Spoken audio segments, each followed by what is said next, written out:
So the Bible says that God's voice does not come in the fire. It's not in the earthquake. It's nowhere. It's just a whisper. And with my life, everything is so chaotic. Everything is happening all around me.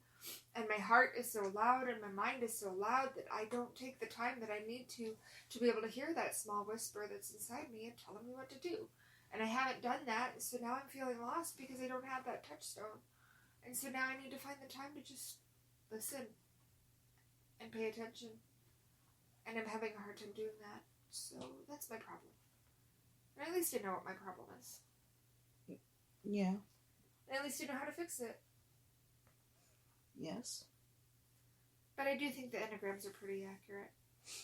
Because your other Enneagram is what? About wanting to be a part of people and wanting to be out there in the action and doing things. And the enthusiast? Yeah. Yeah.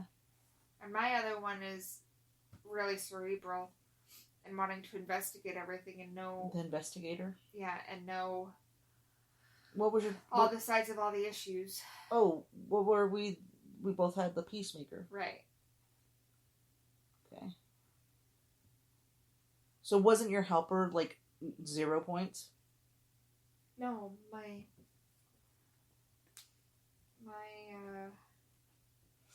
my helper was 16 points. The loyalist is the lowest for me. What is the loyalist? I don't know. My least is the individualist. I have 9 on that. That's funny. And it's your highest. It's my highest. It's 23. It's because my number 2 takes over me. Thinking about yourself ever. Yeah. And I am thinking about myself right now. Going to school. Yeah. Growing. Yeah. That was the whole point of being in together, is to grow together. And we're going to grow together. Yes. Even though you say you feel lost, I don't think that you're lost. I think it's just... it was something that we saw, something that I read. I think it was in the fucking magic book. Yeah, exactly. It was not... You're not lost. You're getting directed to somewhere you belong, or you're on the path to where you're supposed to be. Yeah. And a lot of times, though, we're stubborn and we don't want to hear what is being said. True.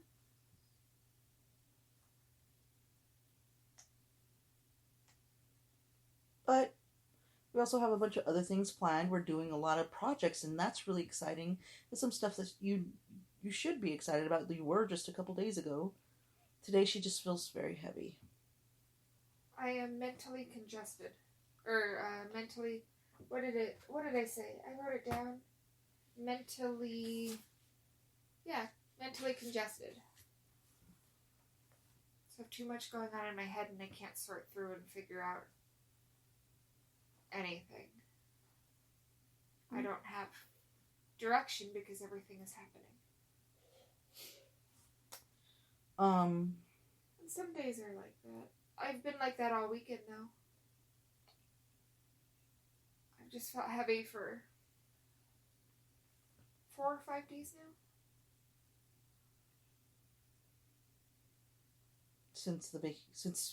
Because of the long weekend? Is this Thursday? Well, I just want you to feel better. And I know you will. This will pass. This happens. Yes. And then you come out of it and you're like, this is what I want to do. Yep. It's fine. It'll be fine. There's nothing. I just have to spend some time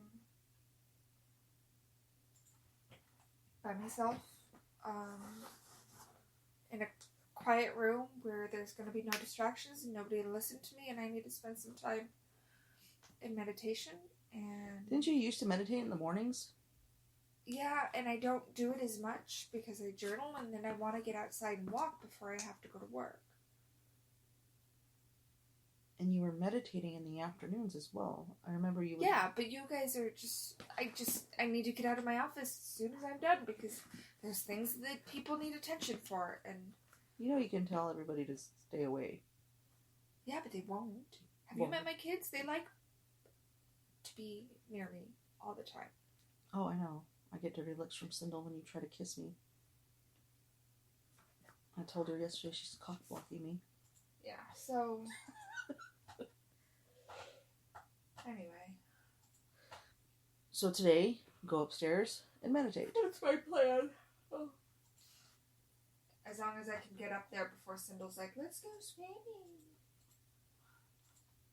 That's when you need to be firm with the children and be like, stay here, I'm going to go take care of something and I'll be back.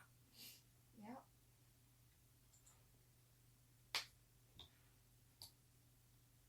So anything else you want to talk about the Enneagrams? No, I just thought mine was pretty accurate. And Brene Brown was talking about how all the number 4s have never met a number 4 before. Because we all think that we're unique. And I don't think that. I would like to meet another 4. Sindel's convinced she's a 4, but I think she needs to take the test before she figures that out.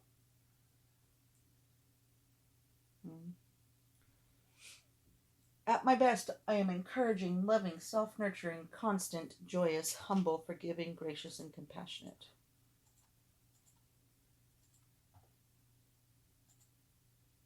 I'm at my best. I am... Let's see... When she's looking for that, I'm gonna... What we're doing with the kids today, I came up with the idea because Sindel is hot-headed and she just likes to yell at us. And so we decided that we're going to talk to them in a calm manner, and hopefully us talking to them in a calm manner. They want to, like, they send us things all the time to say, oh, when we ask you why, we don't want to be told because I said so, like this bullshit that this fucking thing is on TikTok. They keep sending us videos about it, and most of the time they're like stupid things. Like Amanda would be like, hey, can you guys bring me a cookie? And both of them say no. And it's just like, this is your mom, respect her, and if she's asking for something, you give to her. Like, she's precious and she's loving and takes care of you. If you say to her, Mom, come here, and she's like, this is an example, this both happened yesterday. Amanda said, can somebody bring me water? And they both said no. And then Sindel said, Mom, come here. And then Amanda said, I just got comfortable. And then I said, then stay here and lay down and relax. But what did she do? She got up out of her comfortability and went to serve her child. But they won't serve her.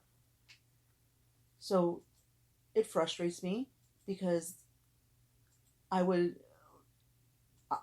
taught to respect your mom and to do whatever she says and never question. Were you taught that way? Oh, my mom was a boss. But you were taught to, like, if she said, bring me this, you would go and get it, not saying why. Yeah, or absolutely. Okay. So what I want to change is the way that we speak to them, because we just get frustrated with the kids because we're all stuck in this house. So today I said we need to talk to them nicely. So I don't remember, it was just a couple hours ago, I said, Sindel, can you please blah blah blah in a calm manner? And then she yelled at me. And I hugged Amanda and I said, see, I talked to her in a calm manner, she's yelling at me. So we're going to try speaking to them with calm and explaining, because this is what they asked for. This is what they asked for. They want to be explained. So that's what we're going to do. Did you find your thing? I did. So it says, at their best, healthy fours strive to be true to themselves. They're emotionally honest and aren't afraid to reveal themselves to others, warts and all. They combine self-awareness and introspection with great emotional strength and endurance. I like my at best. Do you like your at best? Yeah. Then I'm going to try to be better a number 2 and a number whatever the other one was. I'm going to work on being the best at number 2 and the best at number 7. And I know I'm going to have my bad days. Everybody has their bad days. but we shall not unpack and live there. Sure. True story. It's just not easy, and this quarantine is hard. Knowing that my kids are going to their dad's for the summer is hard. But we have a big, bright future ahead of us. Yes.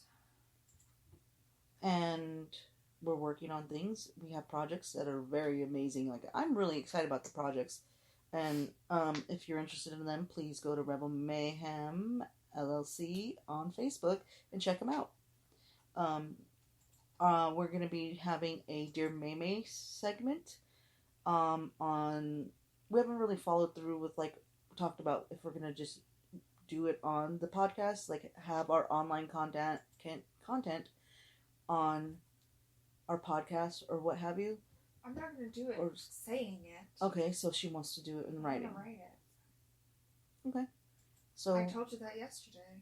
Yeah, but then I just had a thought right now about if we put the segment on Dear May May today on Dear May May, then you read. No. Okay. Just an idea. So that will be an online content and not a podcast content. Uh-huh. So, and then we also have something special coming up. We'll do the podcast next week about it, and we'll be starting it in June for everyone. Yeah. So thank you for listening. Thank you for being involved. You are so... It's so hard to do a podcast with the way that you're feeling right now. I know, because I'm just not being able to connect with anything. I feel it too. You're not alone. Okay. So, guess we're hanging up now or stopping the podcast. But thank you for listening. If you're interested in anagrams, like this episode didn't really go into anything. Brene Brown has a really good podcast called Unlocking Us. She talks to a guy named Chris Quartz, and it's really fascinating. And when you listen to it, I listened to it twice because I listened to it before we took the test, and then I listened to it after, and I got a whole new perspective on everything the second time I listened to it after I knew. So I highly recommend it. Her podcast, again, is Unlocking Us. And if you have a moment, listen to all of them. She's great. But that one in particular is the one that was last Wednesday. And if you want more information, it's there. And we just thought we'd share. And if you already know what your number is, let us know. I would be interested to know what everybody else's numbers are. Oh, wow. You got excited about that. Oh, my God. I love you, baby. I love you. But check us out on Rebel Mayhem LLC. I have posted a post about her doing Dear May May. You can email her at maymaymayhem@gmail.com, or you can send a message through the Facebook on the Rebel Mayhem LLC. You can message us on there. And I'm pretty excited about our projects that are coming up. I'm like super duper excited, and I'm super duper excited about going to school and just getting things done. So, thank you for tuning in to Rebel Mayhem's Riot, and I am your host Tisa, and this is May May. Bye.